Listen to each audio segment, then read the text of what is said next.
Good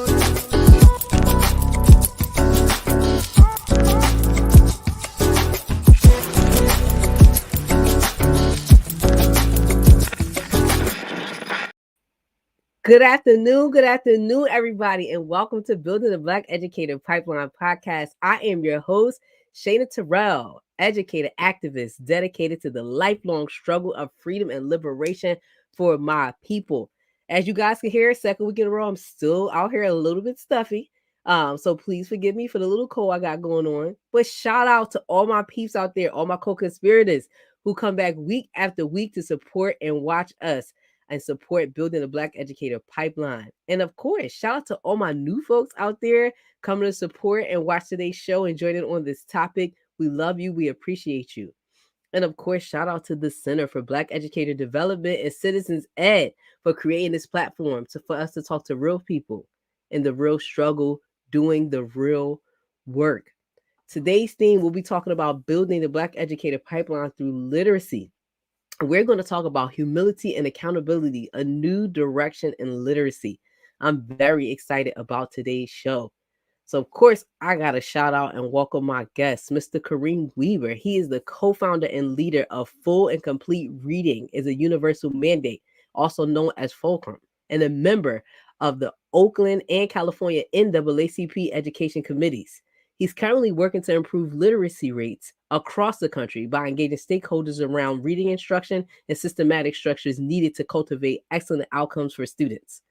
Kareem previously led the Western region for New Leaders, an educator development organization that supported the professional growth of teachers and administrators while preparing them to serve schools and communities desiring improved outcomes across a variety of measures. His background as an award-winning teacher and administrator in Oakland, California, Columbia, South Carolina, have provided important insights to his supporting others. Kareem has an undergraduate degree from Morehouse College, a master's in clinical community psychology from the University of South Carolina, and a senior visiting fellow at the National Council on Teacher Quality. His professional heron, is late great Marva Collins. I know a lot of you out there support that and identify with that. But please welcome to the show, Mr. Kareem Weaver. Thank you. Hey, nice to see you. Nice to meet you. Glad to be here. And thank you for the intro. Much appreciated.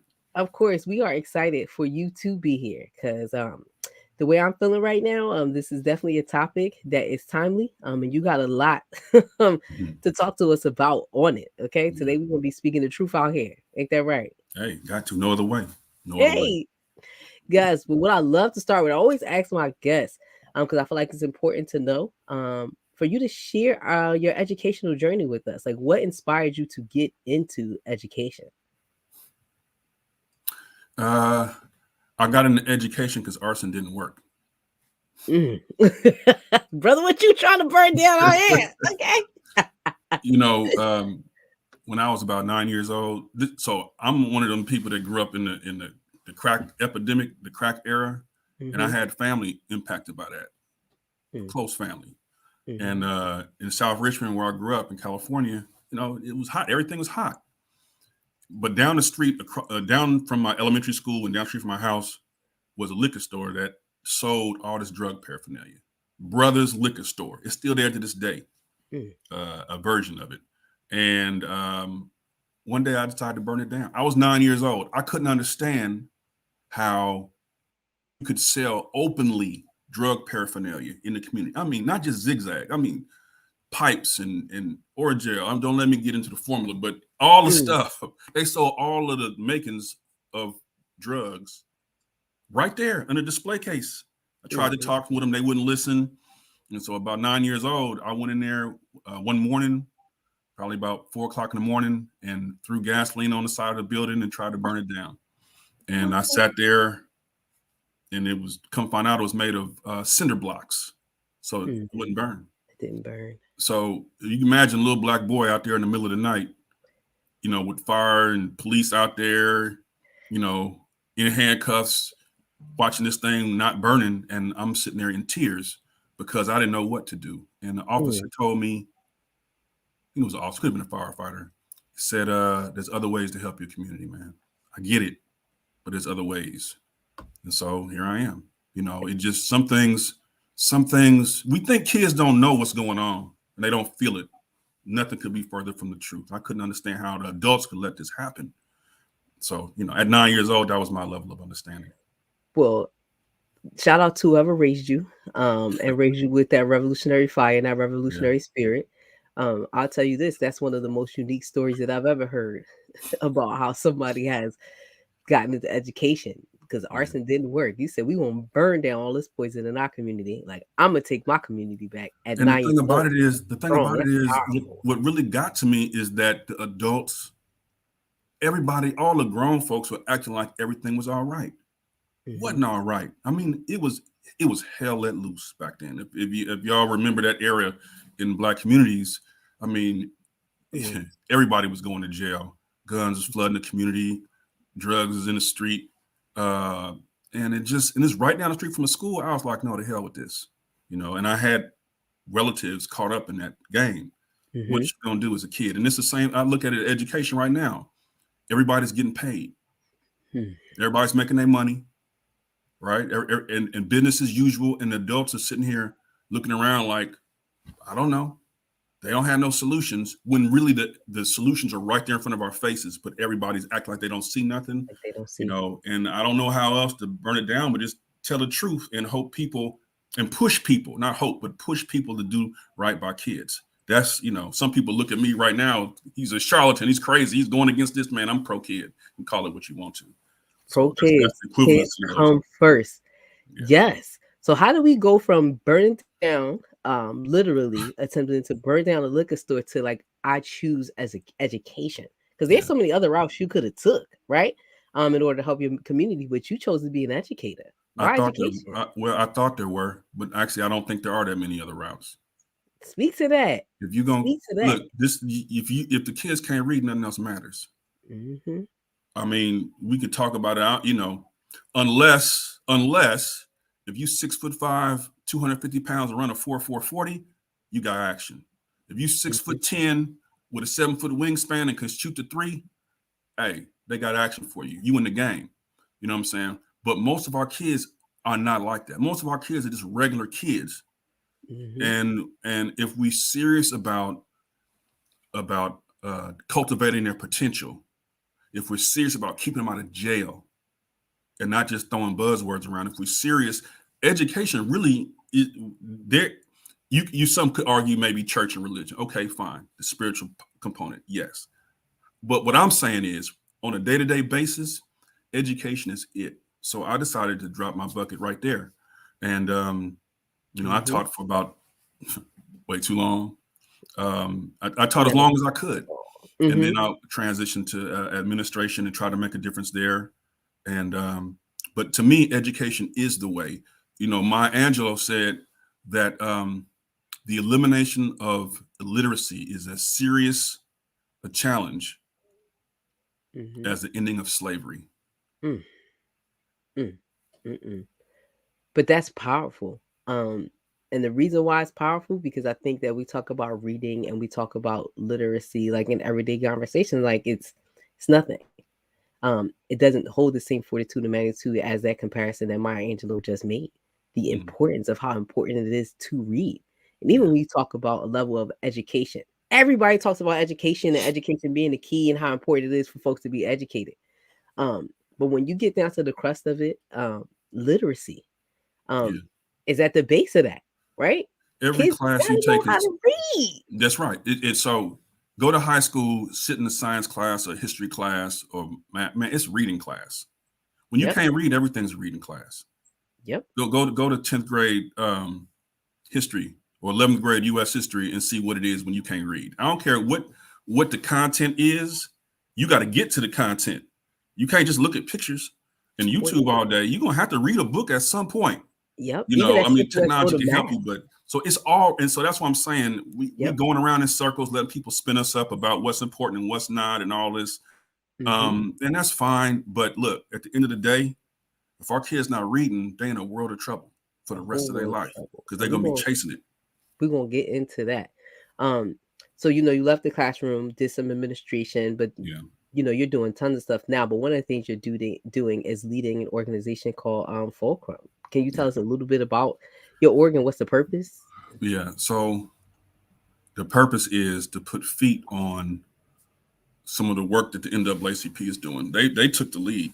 I was able to work under the leadership of Cynthia Adams in Oakland to try to make reading a priority statewide and then locally in the Oakland area, Oakland, Richmond, San Jose area. But that's all volunteer organization, at least on the West Coast. And I basically spent every penny I had. I was down to my last 2 copies, and because I was all in. Mm-hmm. And then a friend of mine said, "No, let's actually make this formal. You need to do this, and you need to keep doing this, and you build an organization that can help you do this work." And so Fulcrum was born, and we focus on universities, K-12 leaders and systems. We focus on parent education, professional development for teachers, and also there's a media component to it too, which is why I'm here today. Dope, amazing stuff. Now, one of the things that you are is an expert, right? Definitely on literacy and the science of reading. But I think that sometimes that goes over folks' head, right? Because when you think about reading in a simplistic way, people are like, yeah, I mean, just pick up a book and read, right? Or read with your kids, right? Like that's a part of it. But there's an actual science to reading and literacy. Can you explain that a little bit to us? Yeah. So 2 things. First of all, you call me an expert. The only reason that I would consider myself to know anything about this is because when I was in the classroom, we were able to get kids to read. Second language learners, Black kids, all special ed, all that. I had one class, we had about 3 kids start off reading proficiently, and by the end they all were. So the only reason I open my mouth on this topic is because I've helped to do it. Well, you've done it. The only reason what makes you an expert. I just want you to know. Yeah, that's right. It's not your credentials. Yep.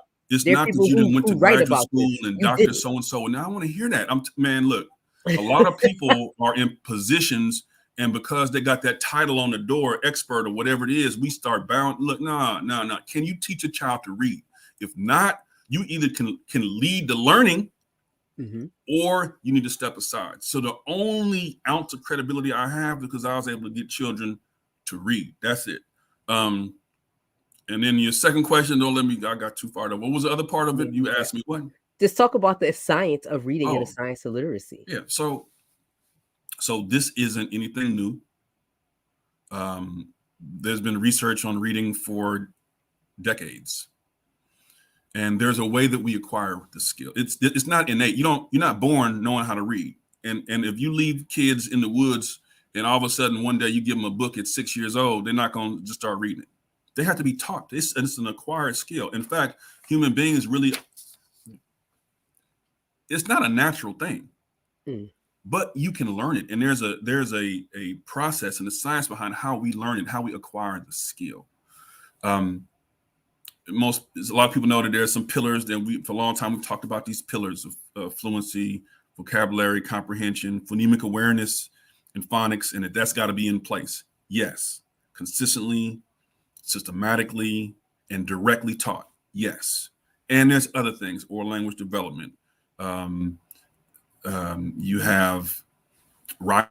There's other components of it too. A lot of visualizations make it like a rope that's tied together. And if you tie all these strands together, you can make something strong. Okay, all that's fine.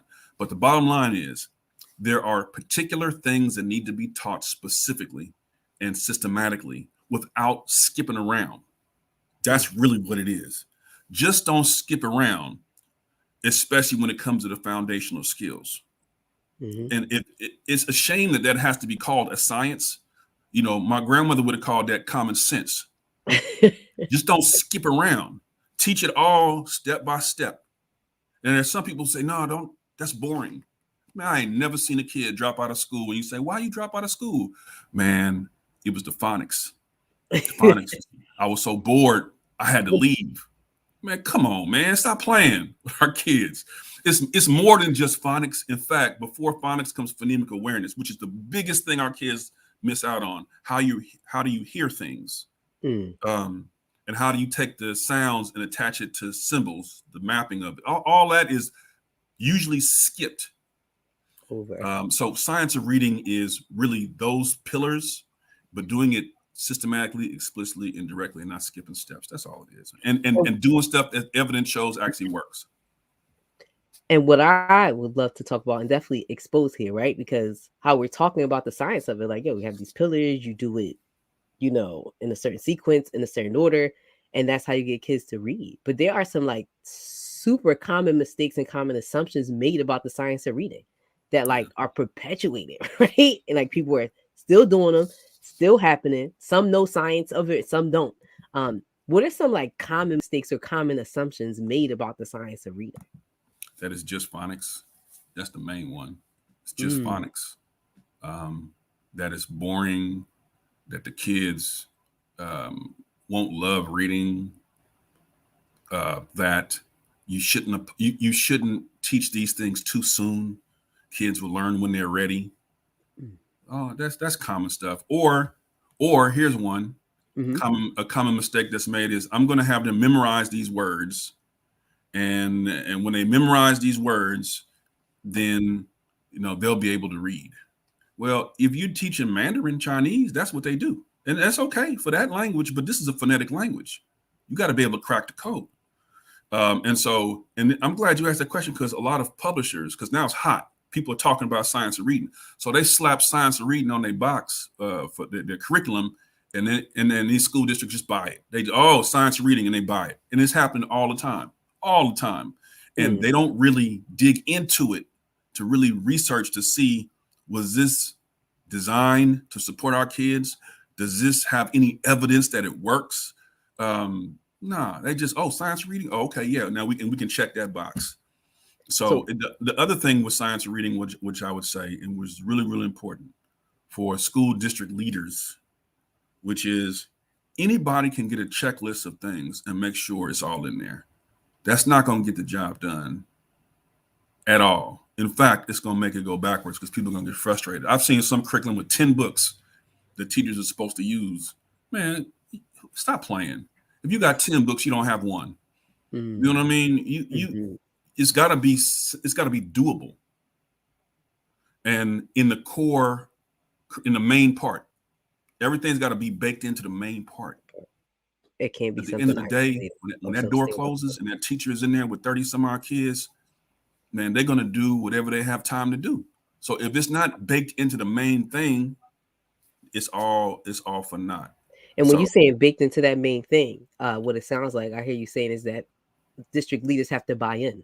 They have to buy into the science of reading. They have to buy into the science of literacy. It can't be something else that's placed on a teacher's plate, or something that's like, okay, we have this curriculum, we're going to figure out how to integrate. Like, no, it actually has to be your curriculum, and it has to be your standard for your school. That's right. And how people fight that not getting got. Meaning, like, if somebody slaps the science of literacy on something, and we're like, oh, this is it. This is a new hot thing. This is supposed to be working, as we know, using our kids as guinea pigs. What is some of the criteria that people should be looking for when they are purchasing curriculum or dealing with an organization that is supposed to have the science of literacy in the forefront? Yeah. So first of all, shout out to Victoria Jones. 1996, mother came to me and she said, Mr. Weaver, I feel like they experimented on my son like a guinea pig in a cage. I never forget that. You just brought that to my memory. And our kids are experimenting on like guinea pigs, whatever the new thing is. They are, Try it on the black kid. Try it on low income. Exactly. We'll give you some money to try it on them. That's right. And here comes a funder to tell you, here, we give you $1 million to try it. Yep. So a couple of things. One, I've been a part of school districts, about 4, that have adopted new curriculum. And they don't have time. It's slipshod at best. They got a few people in charge of the process. They type up some notes, give it to the teachers involved, and there's some brochures. And they go to the websites. Maybe they get the materials. They go through the materials for a little bit. A few months later, they got a curriculum. And I can tell you from experience, not one of those people read any of the research reports on those curriculum. Not one. The reason I know this is because I read them. Because I made this my calling, my work. So I know good and well you wouldn't have adopted that. Read page 7. If you had read page 63 through 65, if you had read this and you had read that, where they said that you couldn't use this curriculum with certain union rules, or they said this was the schools that did this curriculum for a pilot, they had to agree to certain conditions, or they said this and that, all these caveats. In other words, these are not your kids. This is not your setting. But you got happy, saw the bumper sticker or the brochure, and picked it. So I would say, one of the main things that is important for people to know is school districts have to take the time to do it right. Mm-hmm. What's wrong with paying 20 teachers for a year to go find a curriculum that fits the context and the demographics of their students, that's rooted in the science of reading, that can be implemented within the bounds of their contract, and it has proven evidence of results? What's wrong with that? I'll give you a year. I need y'all to go through. Don't give me you meet once a month for 3 months. Come on, it's too important. Y'all got to stop playing. You got to stop playing. And they can go look at other schools and see it in action and talk to the kids, talk to the parents, and do all that. They got to do that instead of this slipshod Band-Aid type thing, where that's what you do when either you don't care or nobody's watching. That's what you do when you really don't think it makes a difference in the first place. That's what you do when nobody is lighting a fire under your behind to make you do right. That's what you do. Mm-hmm. Oh, what's our neighbor doing? Oh, is it working good? You like it? Okay, yeah, we're gonna do the same thing. That's the level of depth that most of these curriculum adoptions take. But the other thing I'll do is you got to go to, so the American Federation of Teachers has been saying this for 2 decades. Ain't nobody been listening to them because we so anti this and pro that and all that. So nobody listened to them. Mm. But if you go to their website or Google elements of an effective reading program, they got 5 things on there that we got to do. And what's this word? Got to have a strong curriculum. Got to have materials aligned with the research. You got to have appropriate reading assessments. That includes screeners. I mean, you're in Pennsylvania, I'm in California. Neither of our states screen for dyslexia or early reading difficulties in early ed. Neither of them do. Why not? But if they go to federal prison, they'll screen for them. So they got to go. Our kids got to go to federal penitentiary to get screened for dyslexia. That's nuts. Blow somebody. That's wild. It also says, AFT says they got to have timely intervention and high quality PD. So that timely intervention is real. Right now, we got a wait to fail model. In other words, you got to be behind enough for us to pay attention. For us to screen you, for us to help you, for us to support you. Yeah, you ain't really failed enough yet. You ain't failed enough yet. You in 3rd grade, let's wait till you get to 5th grade. Maybe give them more time. Yep. And don't be a girl, especially a little Black girl, and you're nice and you're quiet and whatever this is. I mean, my daughter was just diagnosed with dyslexia. She's now 17. She got diagnosed at 16 years old. That's wild. We've been beating our head up against the wall trying to get these folks to actually test her and all this. They couldn't or wouldn't. I don't know. But we had to come and spend money we didn't have to get her tested. And her grades, now that she got the diagnosis, have gone from C's to A's because she's getting some help and all this type of stuff. But man, we need 16, which means what? She's either junior. She's a junior in high school. So she was ready to quit. The frustration from kindergarten to 11th grade and not understanding stuff, looking foreign to you, you not understanding, people not breaking it down in the way that your brain works or the way your brain learns. And then you find out at 16, 17 that you dyslexic. Now, here's the thing. I taught her how to read. She knew how to read going into school. She used to love to read, loved it. Kindergarten, she was reading. 1st grade, she was reading. So I stopped paying attention. I'm doing my thing. I'm out there saving the world. Meanwhile, they slowly wearing her down. They teaching her, don't sound that out. Look at this picture. What do you think this says? All this. By the time she got to 3rd grade, it was crisis. Now I'm in the schools, and they don't want to see me. I come in there and I'm woofing. I admit it. I was woofing a little bit. And woof, that's your child. And they started telling me, well, and I'm a teacher. Right, I'm a teacher, but they still telling me, well, give her more time. She's so nice. She's a pleasant child. If you don't, man, And all the way, and we begging to get tested. We begging for all this stuff. 8th grade, we got it scheduled. They keep missing the appointment, all type of stuff. Finally, when she was in at the summer of 10th grade, we was like, man, we just got to spend this coin. We don't even have the money. We don't have the money, but we got to spend it. How are we gonna do? Just let her. So we went up spending the coin and got her tested. Yes, she had dyslexia and all of this. But your story is a story of so many parents, just nationally, in terms of what's going on. And your daughter was nice. Imagine the kids who decide to act out their frustrations in different ways, and what happens to those young people who, at the heart of this, it's the school's fault, right? At the heart, and when I say the school, I'm not blaming the teacher. At the heart of it, it's a systematic problem. Is what it is, of us not being able to appropriately identify when folks are struggling to learn in the ways which we're teaching them, and find individualized programs to support them. No, because then we start playing the blame game. Oh, it's your behavior. Oh, he doesn't sit down. Oh, he can't pay attention. Oh, like that's the biggest thing. So, but then somebody will end up in federal prison down the road and get screened and find out, oh, you actually had dyslexia, brother. That's why you couldn't. Like my niece. My niece went to the federal penitentiary. I mean, you know, and now she's taking classes. Now she's out taking classes, trying to get her AA degree, her associate's degree, community college. Why did they take all that? Why take all? She had to go to jail. Had to go to jail. Now hold on. Now you can't just go to jail to get screened for dyslexia and all that. That's not enough. It's got to be the federal penitentiary. You can't just catch a state case. That's not enough, right? You can't just rob a store. They aren't gonna get you no help. You almost have to like carjack somebody, rob a bank. It's got to be a federal case. Otherwise, you know, it's not enough. But thank goodness the First Step Act is there that says, you know, at least in the federal penitentiary, man. Anyway, that's a whole nother thing. But I will say this. You know, in some ways, I wish my daughter would have been a chair thrower. Because when you cut a fool, they got to deal with you. As long as you just sit there in the back of the class, quiet with your hood on in the back of the class, easily ignored. It's easy to ignore you. Pass by. But when our kids go to get tested, they get them. They say that their behavior.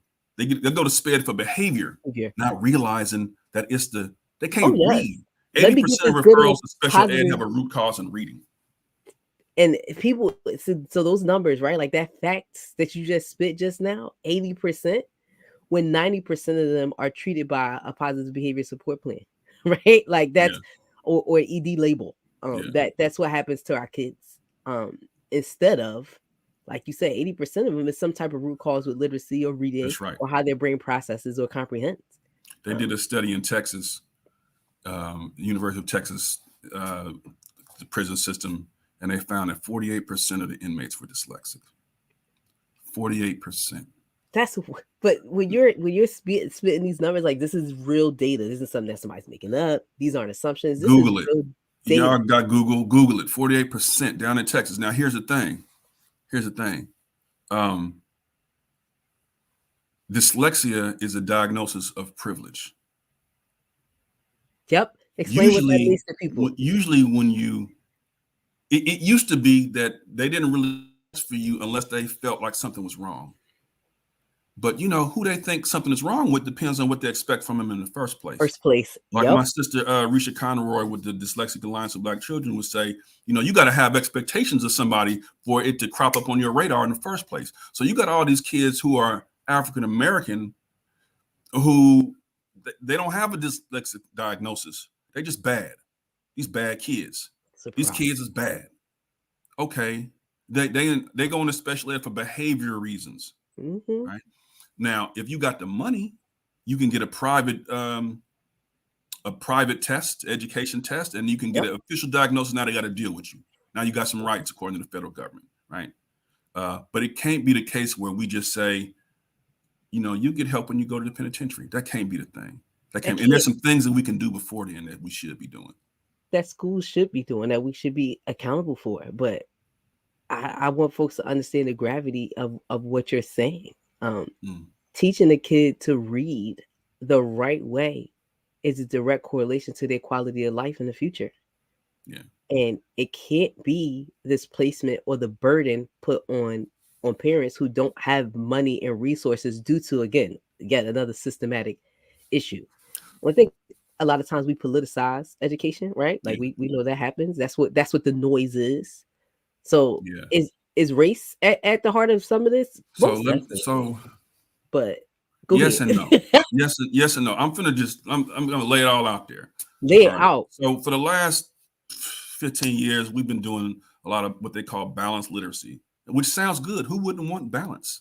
I want balance in my life, right? Mm-hmm.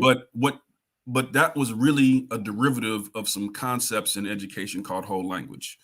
And that whole method, people never really looked at what it was based on. And one of the most popular curriculums out there is this thing called Units of Study, Lucy Calkins. Now, some places it's banned, but for most places, they're still using it. Mm-hmm. And with the best of intentions, some people are following that. And what I would say is step back and ask yourself, are we going step by step teaching kids to read using this stuff? When you're having kids use cues or clues to figure out what a word is that really going to serve the greatest number of kids to get them to read? Or is this just trendy, right? And I know some people are like, don't say nothing bad about there. My kids love Lucy Calkins. My kids love it. Okay, fine. How many of your kids? Which kids? What about the other ones? Mm-hmm. So we have to be willing to step back from the trough where we just group feed on this stuff and say, what does the evidence suggest? What does it say? And then you mentioned Marva Collins. Man, if you go back and look at what Marva Collins, may she rest in peace, what she was teaching, like science of reading, if you could package it up, you would just say, do what Marva was doing. Yes. That's all you got to do. Do what Marva was. Now, you might not be able to have the same personality and the love and all this, but if she was taking kids who were considered mentally ineducable and they're now graduates. Look at that old 60 Minutes clip where they track the kids over time. So what about our kids? Have we written them off? Have we just said, well, they're just not going to learn? And I would put it like this.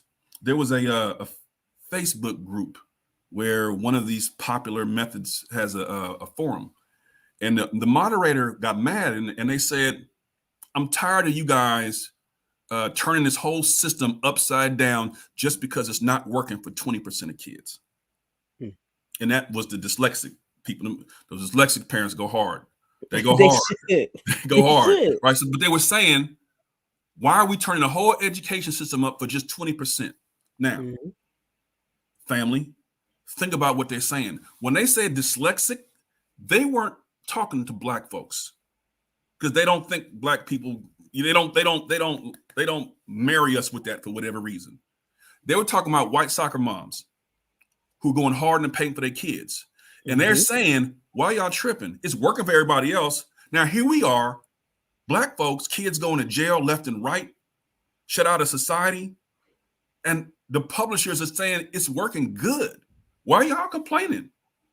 So what I would say is, in terms of the racial component, one, we got to be careful who we following behind. And two, we need to have allies that don't just talk a good game. I don't care about your yard sign. I don't care. And I don't know, some of y'all might not like this. Hey, we some family talk, right? I really don't care about your bumper sticker and how you say my life matters. Man, if you're not willing to step away from the groupthink so that we can save our children, me and you ain't gonna never get along. We ain't gonna get along. I'm sorry. As a human being, we can connect, we can relate, we can grow with. But man, I'm gonna stand up for mine. And our kids are going to jail left and right. But and when you don't have the money to have a safety net underneath them, and look, this is for Black educators too. Black educators, and this is for the pipeline, because we don't just need more Black teachers. Let me just say this. If I have Black teachers who are acting just like everybody else, who following behind the same people everybody else is following behind, what's the point? You're nothing but a yard sign. Yep. Right? Telling our kid what you could be, but you'll never be because you can't read in the first place. Or telling our kids, you can be this, I believe in you, but not knowing how to teach them appropriately to get where they need to be. And I'm not, look, as a Black educator, what I'm trying to say is we need more than just virtue signaling. We come from the generation of educators that taught in the cane breaks and the brush arbors when it was illegal for our children to learn to read, and they risked their life. It wasn't to get them college and career ready. It wasn't because of whatever else. It was because the human right to know is fundamental, and that the Black educator has been sacred in what they've been willing to risk. Now, I'm not saying that you can't have your family life and your work life balance, all that. Go get it. Hey, I love that. However, what I'm saying is you can't just follow behind every trend. I don't care what Lucy Calkins say. Mm-hmm. I don't care what Fontes and Pinnell say. Okay, if you're telling me that I'm not supposed to go step by step and lay this thing out for the kids, we got a problem. We got a problem. Because the graduate schools aren't in mass. The graduate schools aren't really teaching it the way they need to be. Some are. Mm-hmm. It's come a long way. The K-12 schools, you got to remember, the people in leadership at these schools, most of them, the system worked for them. Yep. That's how they got their position. They did. Hey, the whatever the method is they're teaching, it worked for them, right? If you have dyslexia or reading was a challenge for you, you're probably not the superintendent. You're probably not the chief academic officer. If they were in charge, this whole thing would be different. So yes, we need more Black teachers, but we don't need more Black-looking teachers who act like everybody else and brush the kids off. I saw one group, I'm not going to name it, but I'm in a Facebook group, and the debate was, should you have to love the students? That's a wild question. That's a wild question. What are we talking about? Should you have to love the students? I'm like, man. And I'm just curious on why anybody would pose that. Because if you don't love the students, you hate them. And how can you lead, teach, care about the well-being of anybody that you don't love? Well, the thinking was that I just need to be a professional and do my job. And that's all that anybody has a right to expect. And I will say this, I get it. There's some validity to saying you can't expect everybody to be Superman or Superwoman. That's not what we need. We need regular people to be able to do this thing. But what I will say is Black educators have always understood the difference between your job and your work. My job, I get a paycheck for my job, but my work, my calling, you can't pay me for what my calling is. That's right. You ain't got a grade high enough to grade me on that, right? Why I'm turning my class into a barbershop, all this stuff. Or just my smile to that young person as they walk into the room, my encouragement, my willingness to go visit a parent. Like we can't. So to each his own. Everybody got their own context. I get it, and maybe I'm just an old fogey, but the leaders have to make this job doable and realistic. And there's a way that you can do that. And educators, you can't follow behind everybody. There has to be some accountability. For example, how is it that kids across the country are struggling to read, but everybody's still got a job? The superintendents, the chief academic officers, nobody. What's the urban superintendent that's been fired because of low reading performance? When I tell you, when I first embarked on education, and it was, all the opportunity gap and the achievement gap talks, right?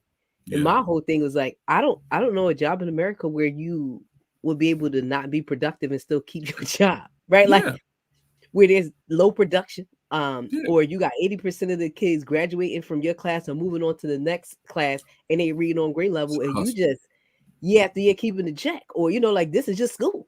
It's a hustle, is what it is. And when there is accountability, it's directed at the teachers. I'm like, wait a second, the teachers ain't buy the curriculum.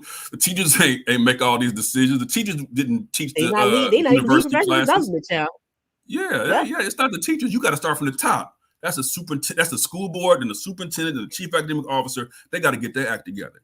How is a chief academic officer who authorized or who recommended these broken curriculum systems, who not doing anything that AFT said they're supposed to, how they keeping that job?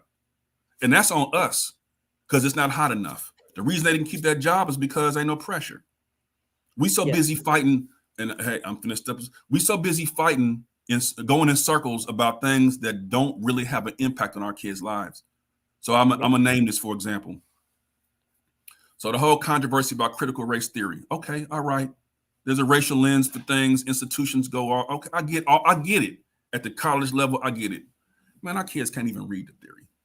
What is y'all talking about? About Our kids, our what's kids, this the subject? our Why? kids, our kids are going to jail. What are you talking? Come on, stop playing. And people Yep. get all spun up around this thing and arguing, and then it becomes Democrat and Republican and this and this and the South and all this. Politicalization What are of y'all doing? education. But I definitely want to point something out. We had one of our folks comment and said, like, if it was white students not reading, a lot of people would be fired. Since it's students of color, no one gets fired. I want you to clarify that point because I don't know if people actually know the numbers in terms of society of Hey, people of kids, yeah, white and black, that's right. not reading on grade level by third grade. So on our nation's report card, it's called NAEP, National Assessment of Educational Progress. None of the groups are doing very well. What's going on right now? So first of all, I understand that the thinking is, well, if it was white kids, then everything would be different. People would be fired. Okay, I hear that. And guess what? White kids ain't reading either. Beverly Hills, 75% of third graders are reading proficiently. Palo Alto, which is like Beverly Hills in Northern California, about the same, third grade. So that means 1 out of 4 in the richest area in the country not reading. Little white kids can't read. Yep. The difference is oftentimes money. Mm-hmm. Money. When you have money, black, white, or otherwise, you create a safety net for your child. You're gonna get them private tutoring. They're gonna go to Kumon or Linda Mood Bell or somebody out here is teaching like Marvel Collins, and you're gonna give them that golden ticket. But most people who are struggling every day, it's not working for. Now, I will say this in terms of accountability. It's political power. And that's the reason why black folks, white folks, this is one thing we should be working together on. Your political muscle with somebody else's moral standing together, y'all might get something done. But separated, we just get dismissed. But it's not working for white folks either. Look at the NAEP scores. Same narrative. Oh, tell us about the NAEP scores, and I'm gonna talk about the same narrative that gets again politicized by the public. But you said look at the NAEP scores. What's up? Yeah, look at the NAEP scores. So put it like this. Right now, imagine a bus is about to go over a cliff. Mm-hmm. And the people in the back of the bus are arguing about who got the best seat. How are you? Look at the gap between me and you. You in the front seat, I'm in the back. Man, the bus is going over the cliff. All y'all, unless you had the money to parachute up off this bus, all y'all going. And let me tell you something: charter schools, parochial schools, private schools, district public schools, you're going over the cliff. They're trying to be some schools that imitated Marvel Collins, the success schools, because that was really her thing. Like expect success. That was kind of her thing. But they took it as being, I got to be really rigid and all this type of stuff because her classroom was popping like that. But they forgot a lot of times. Yeah, well, it's actually rooted in the science of reading. That's the main thing. But in terms of NAEP and racial gaps and all this, yeah, sure, there is an achievement gap. It's real. My goal right now is not to get black students to be equal with white students because white students right now, the scores are terrible. Terrible. There's a crisis in the white community. And we talk about this all the time. Why does whiteness have to be the standard of excellence? Exactly. They're desperate too. Yes. And the other example the example about the bus is so on time. And the reason why it's on time is because narratives are created by political measures and media that don't have us all thinking that we on the same daggone bus. I don't think people understand that we're sitting on the same bus and in the same seats. And like you said, unless you have money to parachute off that bus, we're on the same bus. And the reason why, right, it's politicized that black children can't read and not white children, right? Because that fits the narrative of who black people are in America, right? So we want to be super clear on that. That totally fits the narrative of what the thoughts of our black children. They can't learn, they can't read, they're not this. We'll never see that published or politicized about white children. God forbid white children are seen as inferior or whatever the case. But that's why it's like that. That's why people don't know it's actually a problem equal amongst all. We have a education problem in America. That's right. I'll give you an example. You go to Kentucky, right? Kind of in some of the Appalachian schools down there. There is a school system, Clay County. They changed to scientifically based teaching. They use direct instruction, basically the science of reading.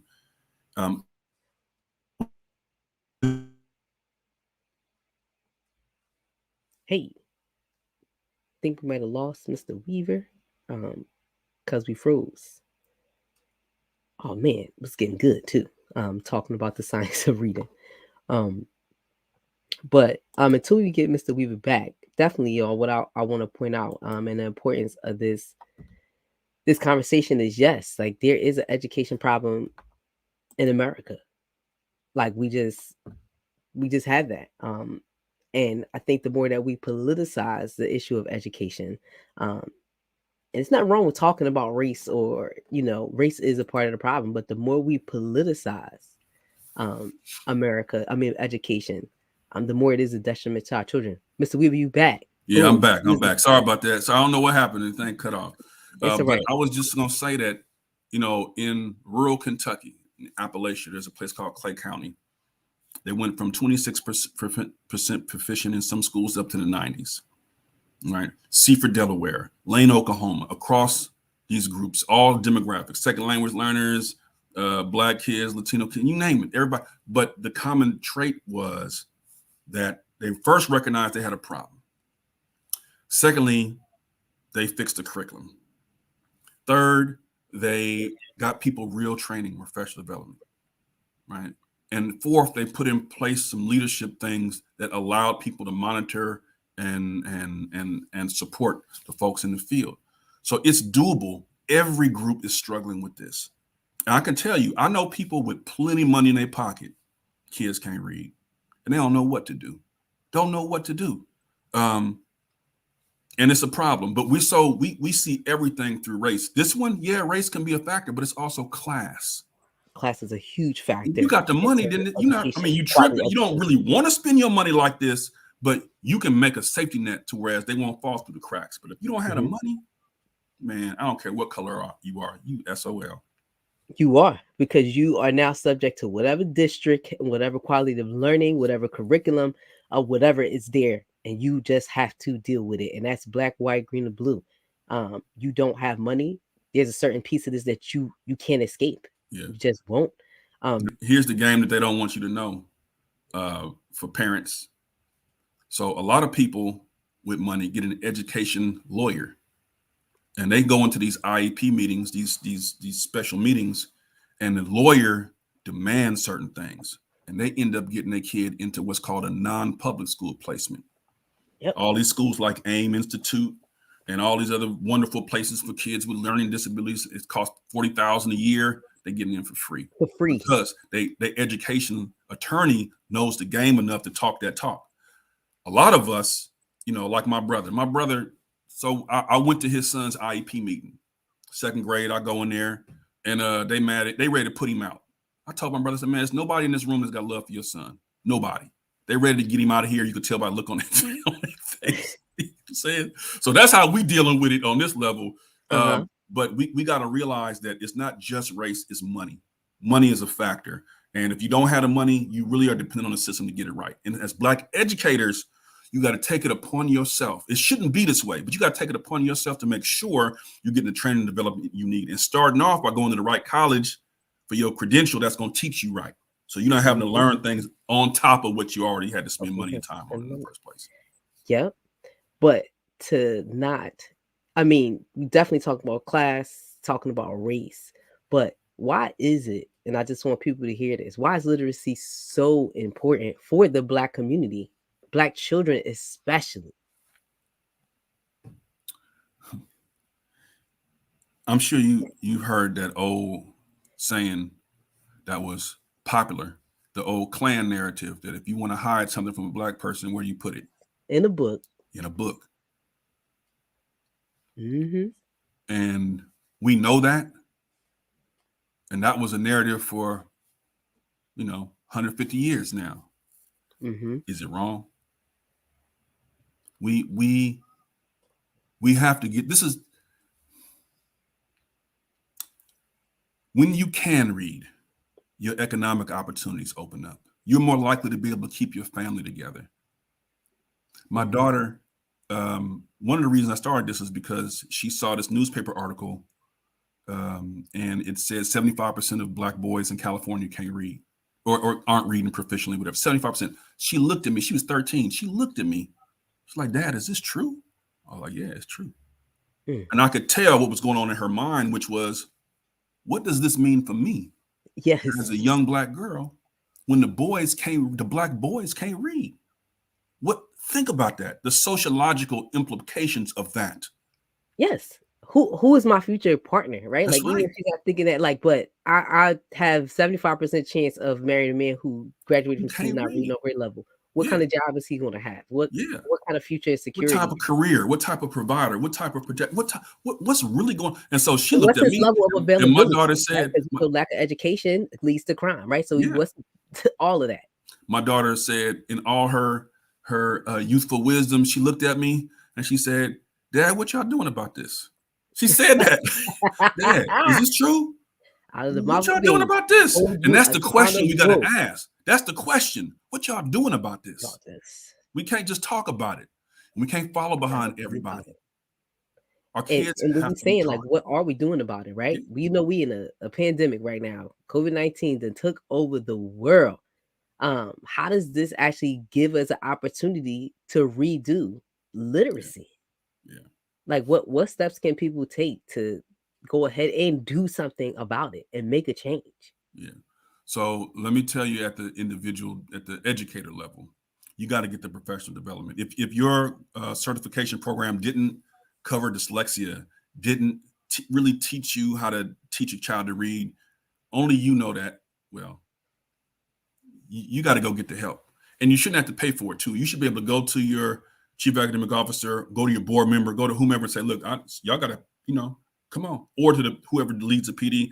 But if the system won't do it, letters training, reading league, there's all AIM pathways. There's all kind of stuff that folks can do to get the support. Orton Gillingham techniques. There's lots of training out there, so you got to get that. Second thing, and it sucks because your time is valuable, and people shouldn't have to spend their hard-earned money or their time, because you only have so much of it, on things that the system should be providing. So you got to push the school system to really provide that for you. That's the first thing. The second thing is, to the school leaders, system leaders, etc. You got to be accountable, and you have to be able to message things appropriately, even if it makes you look bad. That's the humility part of this that we talked about. You got to be willing to say, "Hey, look, we blew it. We had a curriculum, it wasn't really working, and it come find out, Ed Reports just put out an accountability tool, or a measure, or whatever you call it, the report for two very popular curriculums, Fondas and Pinnell and Units of Study. And they found that neither one of them were aligned to the standards. In other words, man, this never was designed to really get our kids ready. And how many school districts were using that stuff? And I mean, everybody, they've been F&P in the death, like F&P kids to death. That's right. And so from the systems, y'all got to be accountable. We blew it. I know you don't want to get sued, right? I know you don't want to get sued, but you can't build a house on a bunch of lies. You're going to have to tell the truth. We thought this, we were wrong. Now we're going to make a pivot, and we're going to learn with you. You can't just come with a bunch of mandates like you from on high saying people what's right and what's wrong, because you've been wrong the last 20 years. We're going to learn with you. Here's the pathway we're going to take. We're going to follow the science and the research and the evidence. Enough with the virtue signaling, all children deserve a high quality education, equity, diversity, equity, and inclusion. Keep your buzzwords. We're going to teach the babies to read. We're going to find a curriculum that fits our kids, and we're going to learn right alongside you. If you can't do that, it's not your season. It's not your season. And for the parents, you got to be willing to run people out. Parents, you got to be willing to run people out. We got people who will yell up and down all day long about Democrat and Republican and all that at the state and federal level, but their local school district, they don't say a mumbling word. They don't criticize anybody because they all want to be friends. Or child, the way these people was coming out in mass droves about these masks, honey, Oh whether the kid man. can wear a mask or not. Oh Now, man. again, with the knowledge that's available and what we talk about, you better come out there about this reading, For about sure. this curriculum, That's about right. your child's well-being and quality of That's right. life. That's We right. should be knocking down doors, all right, Yeah. about this instead of arguing about whether the science of mask and health. And my kid don't want to wear a mask. Does your kid want to learn how to read? Do you want your That's kid right. to learn how to read? That's right. Voice your voice, use that voice for That's right. good in them school district meetings. So There's a for brother I sure. know. There's a brother I know who I work with, the NAACP and with Fulcrum. We work with individuals who are incarcerated. There's one brother I know. His name's Curtis. He goes by the nickname Wall Street. So he's locked up, and robbery, murder is not the best. It is what it is. And he went to. And we were talking about. He went to prison completely illiterate, and taught himself to read in prison. Now he teaches financial literacy classes, and he's doing TED Talks every now and then and all this type of stuff, and trying to get out. We'll see what happens. But he was like, man, I can't believe this. It's like a whole different world. I sat down with a school board member, and talked to him about it. Hey, look, man, you got all these people. I gave him the names. Here's a bunch of people that's in jail that went through your school system, and they couldn't read. So the accountability says, unless you want these folks to band together and have a class action suit against you and the school district, you're gonna have to do something different. You have to do something different because they got no voice, but we here to represent their voice. And Curtis was like, look, I'll do whatever you need me to do. Do we need to sue? Do we need to publicize? What? I was like, man, TBD, I'll let you know. But even the act of that, sitting down with a school district to show them the amount of kids that came from their particular district That's that right. are now incarcerated, have We been go to locked up names. or Yeah. dropped out. I mean, I say this all the time in terms of the power that some of these districts have to make a change in neighborhoods, especially with the wave of violence that's happening in a lot of these urban cities. Schools have the responsibility and should be held accountable to, again, these were once your students. You do realize that, right? Like they once sat in the seats and were taught by you. So what are we doing to, again, make them great citizens? But at the heart of this is beyond that. Did you teach them how to read? That's right. And what was the effect of their quality of life? I want to roll into. I just want to add one thing in terms of Black educators. If you want Black educators to stay in the school system and thrive and develop their potential and all of that, you have to provide them the opportunity to make a difference. This isn't just about kids. It's about kids, but it's also adults who serve the kids. Educators, so the money is not that good. You already know they're not paying that much. It's ridiculous, but it's the truth. But the question is, can you make a difference? And that's usually why most of us get involved. But you mean to tell me the conditions are terrible, the pay ain't that great, and I can't make a difference?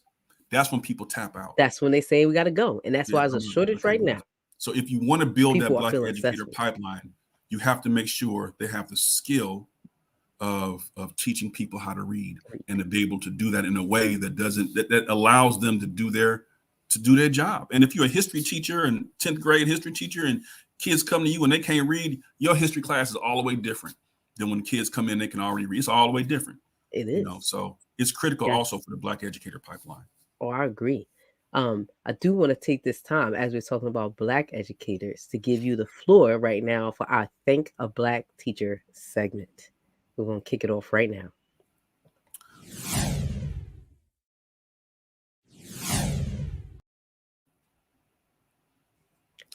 So I want to thank two, one who has passed on and one who's still alive. The one who's passed on, I mentioned earlier, the late, great Marva Collins, who worked in the traditional public school systems at first and then transitioned to start her own school. And she made it very, very clear about what was necessary. There wasn't a term, the science of reading. She just did what worked. You can watch the movie, the Marva Collins story. You go watch. Worked was going step by step, teaching kids how to read. She used Shakespeare and Thoreau. So I know we get all caught up in listen, I love that fortify kids with understanding their cultural history, whatever. But I also want kids to be able to read about Dr. King. Marva Collins was like a light, and she showed us how to do it, what was possible, and exhorted us to never give up. So I want to highlight her. The second one I'll mention, um, um, Miss Shanks, Miss Dorothy Shanks. When I was a teacher in Oakland, she was my neighbor. I was between two vets, Shanks to my right, Miss Hill on my left, and Miss Shanks would come by, check on me, see me, and she gave me the time because she saw my mindset was right. And she led by example. She wouldn't put up with foolishness and nonsense from adults or kids. And when we went on strike, back then, she said, "This is what we're going to do." And she organized teaching sessions at local churches for people to bring their kids. And we kept teaching. She's like, because this is our work. The job is different, but this is our work. And she helped me understand the difference. So I appreciate Mrs. Dorothy Shanks, and also the late Collins. So that's amazing. That is amazing, especially they keep teaching during the strike. Keep teaching. That's dope. Well, we have come to time. I mean, there's so much more, Kareem, that we could have talked about, but I want to thank you, first and foremost, for the work that you're doing, and definitely the light that you are shining on literacy and how important it is. Literally, our children's lives depend on it. So I thank you for the information you provided today. I thank you for all the work that you're doing, and definitely would love to have you back on another session, a future session of Building the Black Educator Pipeline. So it's my pleasure. Keep doing the great work that you're doing, and we need all of the Black educators we can get, and we need all the people who are focused on literacy that we can get. So glad to be here. Thank you for the opportunity to talk with the audience. Of course. All right, folks. Thank y'all for joining us for another week of Building the Black Educator Pipeline. We will see you here again next week, same place, same time. Peace, everybody.